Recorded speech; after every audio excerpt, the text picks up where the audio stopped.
Why did you want to be a C-Sec officer in the first place? That's a good question. There were several reasons, I guess. Like what? Probably the same as most officers. I wanted to fight injustice, wanted to help people.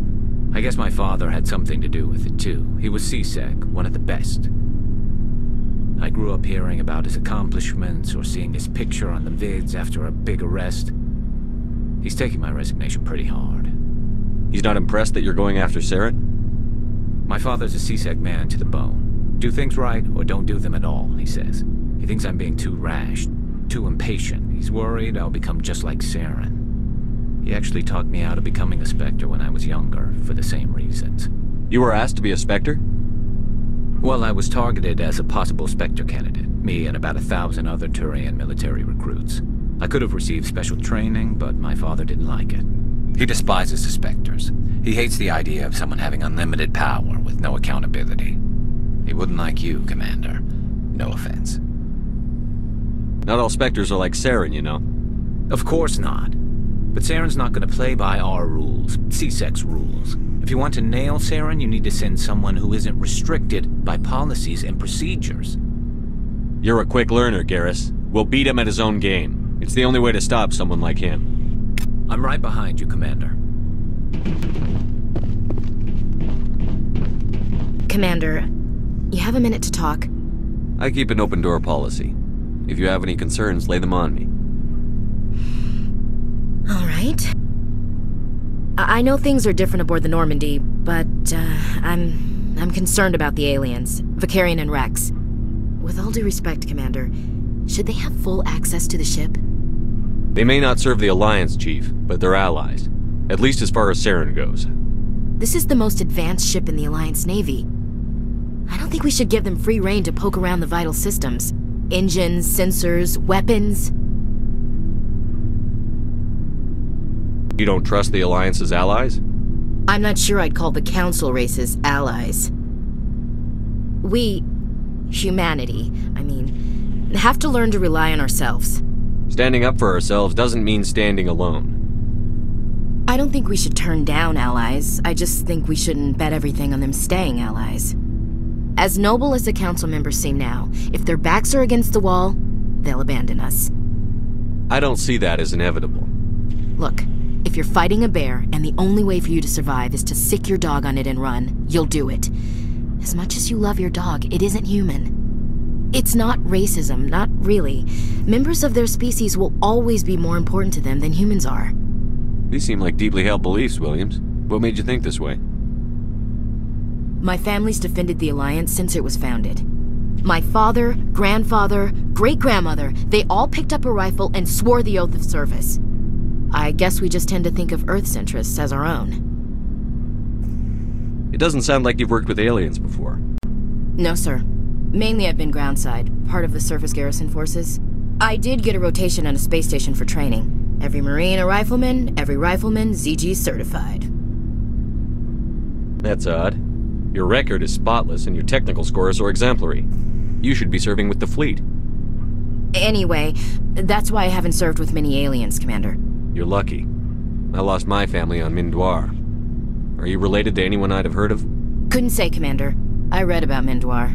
The Alliance screwed the pooch on that one. Should have had a bigger garrison. Is that why you're out here? To take the fight to the pirates? Mainly I wanted to serve. Protect the Alliance, save lives, you know. Glad to hear it. I'd hate to think you were out here for a free college education. All right. I can see where your concerns are coming from, Williams. But this is a multilateral mission. You're going to have to work with aliens, like it or not. It won't be a problem, Commander. You say jump, I say how high. You tell me to kiss a Turian, I'll ask which cheek. I don't think kissing Turians will be necessary. You never know, Commander. What's your opinion on the last mission? Not sure I buy Dr. Tassoni's story about her and her mom not talking. They're family, right? Not everyone has a happy family life. No, I guess not. Too bad those ruins got destroyed. I mean, they lasted thousands of years. That's impressive. We'll talk later, Williams. Looking forward to it, sir.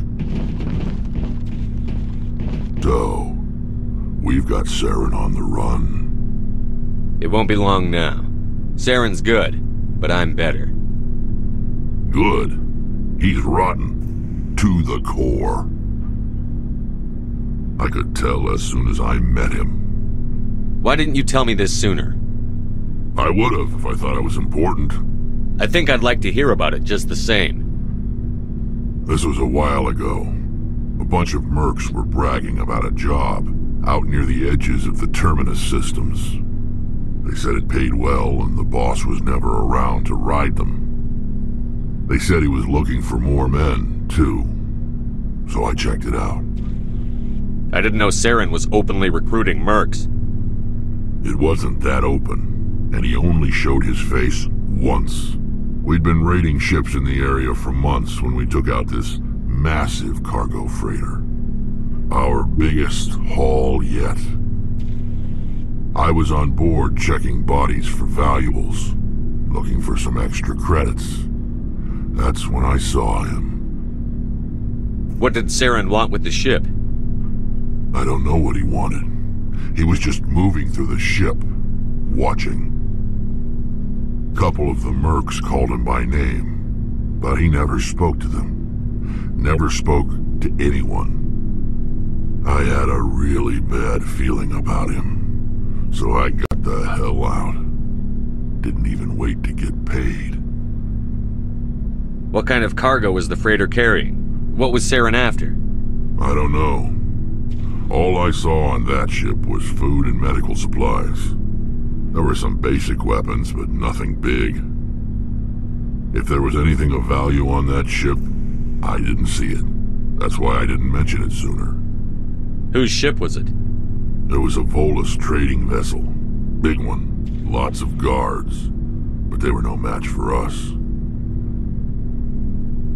That's the only time you saw him? Yeah. Didn't even know who he was. Still wouldn't if I hadn't joined up with you. But my instincts were right. Every other merc on that mission turned up dead within a week. Every damn one. So long, Rex. Shepard.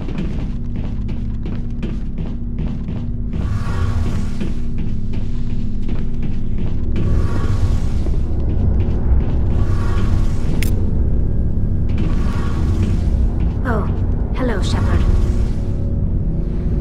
Are you okay? I don't know. Your ship is amazing, and your crew's been really great to me. Especially your chief engineer.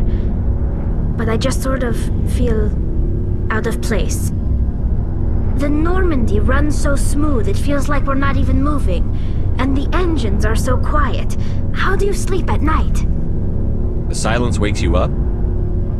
Back on the flotilla, the last thing you want to hear is silence. It means an engine's died or an air filter shut down. I guess you don't have to worry about that here. But old habits die hard. But it's more than just the silence. This ship feels so empty. It's like half the crew is missing. Back home, I couldn't wait to go on my pilgrimage. I couldn't wait to get away from the crowds. Now that I'm out here, I kind of miss them. Sometimes we don't appreciate what we have until it's gone. That's true. I'm starting to wonder if that's what the pilgrimage is really about. It's given me a whole new perspective on my people and our culture. You know, there's always a few who go on their pilgrimages and never return. I always assumed something bad happened to them, but maybe they just wanted a different life. You do plan to return to the migrant fleet, right? I could never abandon my people, Shepard.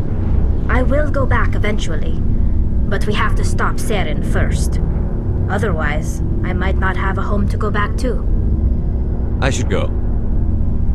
See you later.